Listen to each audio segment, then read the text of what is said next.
Hi there guys, in this video I'm gonna show you how to find Discord ID on Android. First guys, before we start, I need to mention that right now we are working on Android, but don't worry about it, it is the same process on iPhone. Firstly, what you need to do to go on your profile section by typing on your profile photo right down. Then you need just to scroll down and go for behavior on the app settings. Then, as you can see on the chat behavior on the first side, you have a developer mode. You need to go and turn on this feature, and the theme has been updated. Now get back, go to your photo site and get back to your account.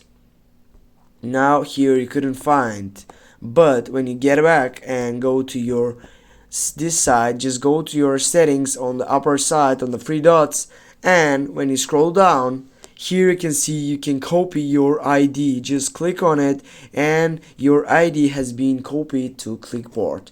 Thanks guys for watching. Now you know how to find Discord ID on Android.